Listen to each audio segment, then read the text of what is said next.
Hi, I'm Paul Archer. I want to talk to you today about finding the pain. Now, I've been using Sage Instant Accounts software now since 2000 to process my business accounting.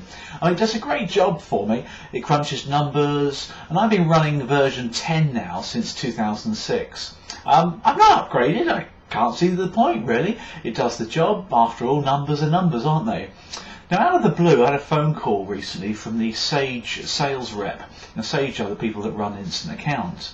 I'm always happy to talk to Sage because, well, they're a supplier, aren't they? So I wanted to listen out to see how the salesperson did. He was great. He was nice. He was friendly. He was chatty.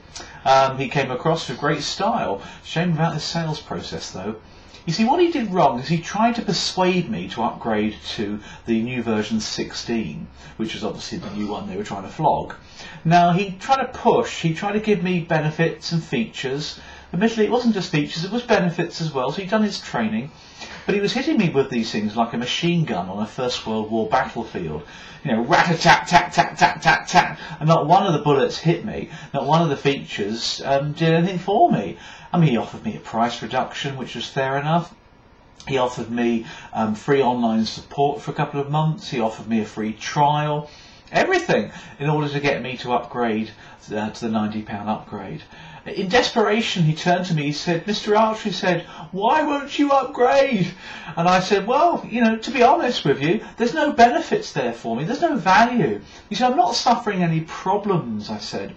"My VAT works, my invoicing works, it's quick, it's responsive, it doesn't crash. My accounting just works. There's no problems with the current system."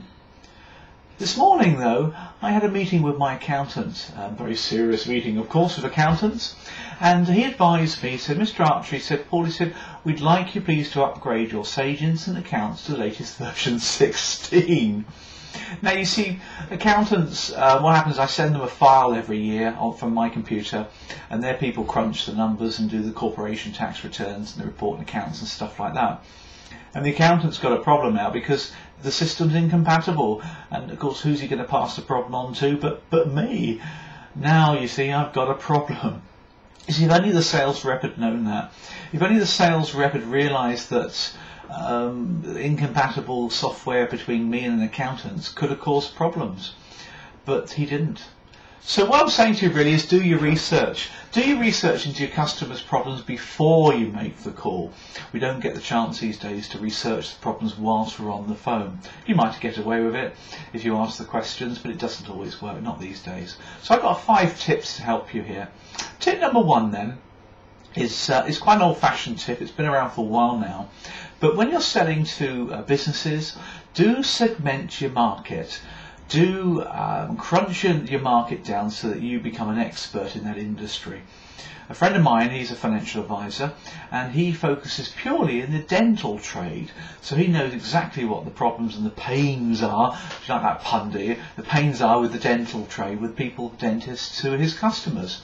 He reads the right magazines, he reads the brochures, he reads the blogs, the podcasts and things. He knows exactly what troubles and problems there are in that trade.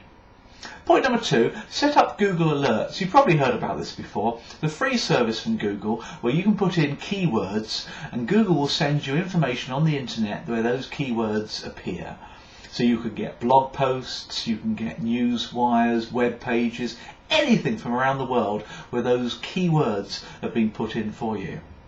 And you can put in your clients, for example, the company's name. Maybe your client's personal name you can put in as well. I do for all of my clients and things. And therefore, Google tells me every day what's going on in the industry. Really, really useful way of keeping up to date. Point number 3 is keep your radar open. Open up your radar for trigger events. Now, trigger events comes from a book, Jill Conrath. Let me show you the book. Got this as a really good book, Jill Conrath. Snap selling. She talks about trigger events being internal or external events. Trigger events are things that happen where your customer might suddenly evolve a problem, an issue, a challenge, which of course your product or service can solve. Trigger events can be internal or external, inside the company or outside the company.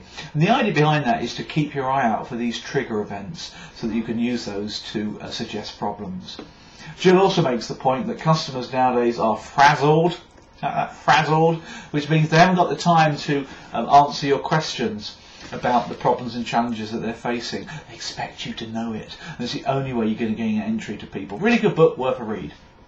Point number 4, when you get on the phone, use the problem, the challenge that you're able to solve as your hook. Remember, you've got to have a hook in the first few seconds of the call in order to gain the person's attention. So make sure you put that in your hook as part of your scripting. And the final point for you is when you get the person chatting, suggest the problem and see how they're handling it. For example, you could say, Bob, the new legislation due in next spring has affected many of my clients that I call on. Can I ask, how's it having an impact on your business? And that way Bob might well give you a really good answer. So there's 5 tips for you. Hope they've been useful. See, on reflection, it's all very easy, isn't it? On reflection, our sales rep from Sage, he might have figured out that any client on his database who's operating version 10, and I'm one of those, of course, as dinosaurs, should be upgrading, because their accountants, and most of us use accountants, will probably be moaning at them to upgrade to version 16. So there's the problem. And he could have made some huge numbers of sales if he'd used that as a trigger. But of course I've still got a problem, haven't I? I need to upgrade my version to version 16. I'm worried about these data files, keeping all the data. I'm worried about it becoming corrupted. I do hope that Sage have Google alerted my issue, my problem, and maybe I'll be getting a phone call from them first thing in the morning. Hey, I hope you found that useful. Good to speak to you again. I'll catch you next week.